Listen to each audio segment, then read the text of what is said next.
नमस्कार। पीताम्बरा ज्योतिष चैनल में आप सबका बहुत बहुत स्वागत है। दर्शकों, जन्म पत्रिका में बहुत से योग बनते हैं। नाभस योग, पंच महापुरुष योग, 32 प्रकार के विशेष नाभस योग होते हैं और पंच महापुरुष योग भी बहुत उत्तम माने गए हैं। आज हम चर्चा करेंगे ध्वज योग क्या होता है। ज्योतिष शास्त्र के अनुसार ध्वज तो नाम सुना ही है आपने, ये भी एक तरह का राजयोग है और ध्वज का अर्थ है झंडा, यानी ऐसा योग जिससे आप अपने जिस भी क्षेत्र में काम करते हैं वहाँ झंडा गाड़ दें। चाहे राजनीति हो, धर्म का क्षेत्र हो, शिक्षा का क्षेत्र हो, कोई भी क्षेत्र हो, तो आप उसमें अपने ज्ञान का, अपने बुद्धि का, कौशलता का, कुशलता का आप एक झंडा गाड़ दें, वो ध्वज योग होता है। बहुत किस्मत से ऐसा योग कुंडली में बनता है। इस विषय पे आज हम बात करेंगे। तो ध्वज योग क्या होता है? ध्वज योग में 8वें घर में अशुभ ग्रह और पहले घर में शुभ योग। इस योग में व्यक्ति कमांडर बन जाता है, आदेश करता है, लोग पालन करते हैं। अब ध्वज योग को 3 भागों में अगर बांट दिया जाए तो पापी योग, शुभ योग या मिश्रित योग, ऐसा भी होता है। तो ये जो योग है बहुत लाभ होता है इसमें। जन्म कुंडली में 8वें घर में शनि हो, सूर्य हो, राहु हो और पहले घर में गुरु, चंद्रमा, शुक्र जैसे ग्रह अगर हैं तो ये ध्वज योग बन जाता है। गुरु केतु, अब कुंडली में ये तो आपने जान लिया कि पहला और 8वें का शुभ और अशुभ का सम्मिश्रण योग ये ध्वज योग है।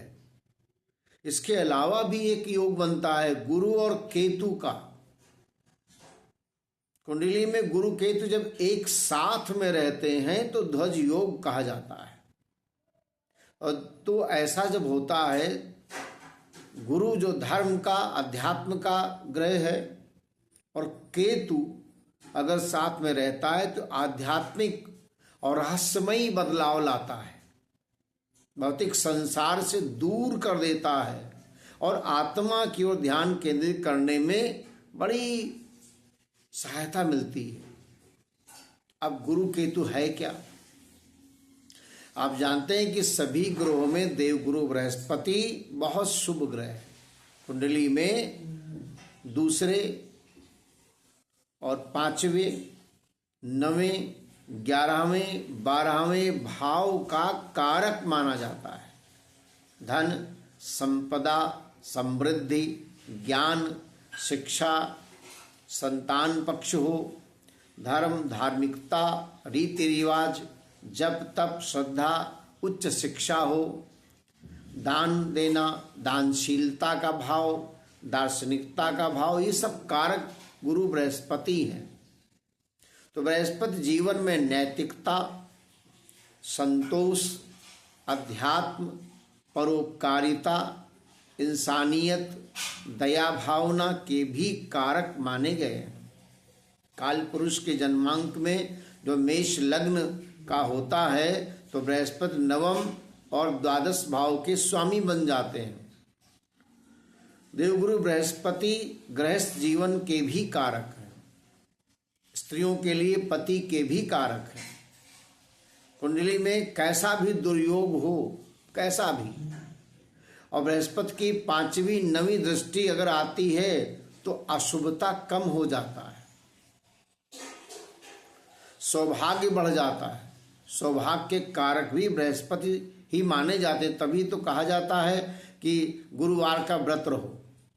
स्त्रियों को, लड़कियों को जब गुरुवार व्रत रहते हैं तो उत्तम घर वर मिलता है, समझदार व्यक्ति मिलता है, और केतु क्या है? केतु है त्याग, वैराग्य, गहन आध्यात्मिकता का जो परिचय है वो केतु है। तो ये जो संयोजन है आत्मा की गहराइयों को छूने वाला, पिछले कर्मों के प्रभाव को उजागर करने वाला, केतु की ऊर्जा रहस्यमयी होती है और जीवन से अलगाव होने वाली होती है। केतु आपको मोक्ष की तरफ ले जाना चाहता है। आध्यात्मिक उत्थान, संत, योगी, संन्यास, ध्यान लगाना, तो अवचेतन मन में झांकना, दार्शनिकता, इन सब का कारक केतु ग्रह है। केतु कुंडली के जिस भी भाव में होता है उस भाव से संबंधित कार्य अपने पिछले जीवन के काफी अनुभव को लेता है और क्या करता है केतु कि वहां पर काफी समय तक मेहनत को खर्च करता है। और केतु की उपस्थिति इस बात को संकेत करती है असंतुष्टि, उस भाव की चीजों की आप असंतुष्टि महसूस कर सकते हैं, ऐसा भी जीवन में होता है। अब केतु चौथे भाव में है तो आपको स्थान से संबंधित आपकी बड़ी इच्छा होगी कि हमारा ऐसा घर हो जाए, ऐसा हो जाए।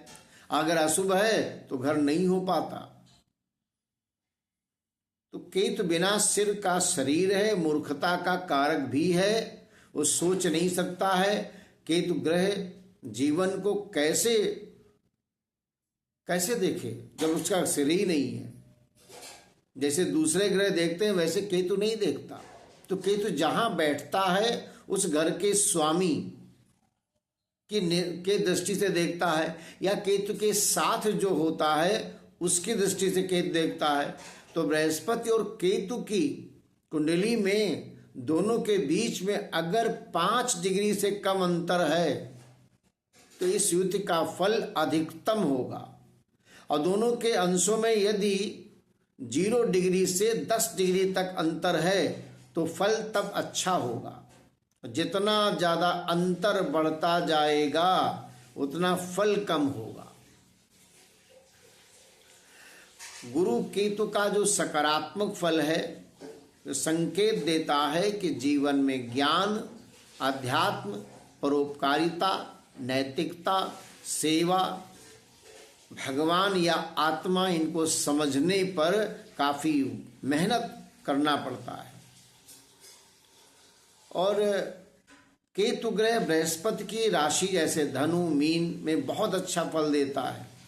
और बृहस्पति की केतु पर दृष्टि केतु की क्रूरता में कमी आ जाती है। बृहस्पति क्या करता है? ईश्वरीय कृपा, डिवाइन ब्लेसिंग जो है का भी कारक है। कहीं न कहीं बृहस्पति की ऊर्जा केतु की ऊर्जा को नियंत्रित करती है। ऐसा भी देखा गया है कि बृहस्पति जिन राशियों में अच्छा फल देता है ना, केतु भी उन राशियों में अच्छा फल देता है। तो बृहस्पति, मंगल, सूर्य, चंद्रमा और स्वयं की राशियों में जैसे मेष, वृश्चिक, कर्क, सिंह, धनु, मीन राशि में अच्छा फल देता है। शनि, बुध, शुक्र की राशियां जैसे मकर, कुंभ, मिथुन, कन्या, बुध की, शुक्र की वृषभ, तुला, इन राशियों में बृहस्पति अच्छा फल नहीं देते। राहु केतु जिस राशि में बैठते हैं उसके स्वामी बन जाते हैं। धर्म त्रिकोण मेष, सिंह, धनु, मोक्ष त्रिकोण कर्क, वृश्चिक, मीन की राशियों में इस युति का बड़ा अच्छा फल मिलता है। तो इन राशियों में अगर बृहस्पति केतु की युति का आपका आचरण कैसा करेगा? परोपकार, दया, भावना ऐसा बना दे। तो कुंडली में अधिक से अधिक 70 से 80% विवेक बृहस्पति पर निर्भर करता है कि आपकी बृहस्पति कैसा है। बृहस्पति केतु की युति आपको विवेकवान बनाती है, अक्लमंद बनाती है, मन में संतोष की भावना देती है, ज्ञान की खोज में आप निरंतर निरत रहते हैं। बहुत ज़्यादा धन दौलत भौतिक चीज़ों की तरफ आप नहीं भागेंगे यदि बृहस्पति और केतु की युति है। ज्ञान विवेक की वजह से ये चीज़ें अपने पास अपने आप आ जाती हैं स्वतः। व्यक्ति बड़ा जिज्ञासु स्वभाव का हो जाता है, भगवान से डरने वाला, ज्ञान, अध्यात्म, दार्शनिकता, जीवन का सार, इन चीज़ों की खोज में रहेंगे। अध्यात्म, ज्योतिष, अकल्ट साइंस, तीर्थ यात्रा, ध्यान, मेडिटेशन, इन रास्तों पर इनकी गहराई में जाने की कोशिश करते हैं ऐसे लोग। अब मेष, सिंह, धनु जो अग्नि तत्व है, कर्क, वृश्चिक, मीन जो जल तत्व है, इनकी राशियों में अगर बृहस्पति केतु की युति है तो बृहस्पति कुंडली का शुभ ग्रह है, तब क्या होगा, ये युति जब बनती है तो आप जिस चीज़ों में जाएंगे, जिस चीज़ों से संबंधित होगा, उसमें आप अपना झंडा गाड़ देंगे।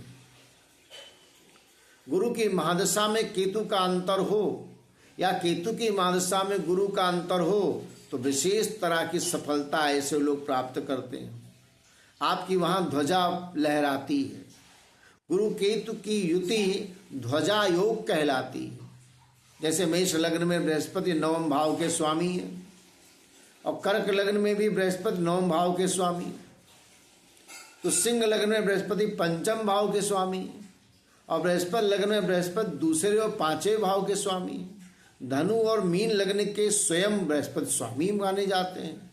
तो इन लग्नों की युति अगर है बृहस्पति केतु की तो बहुत अच्छा फल देती है।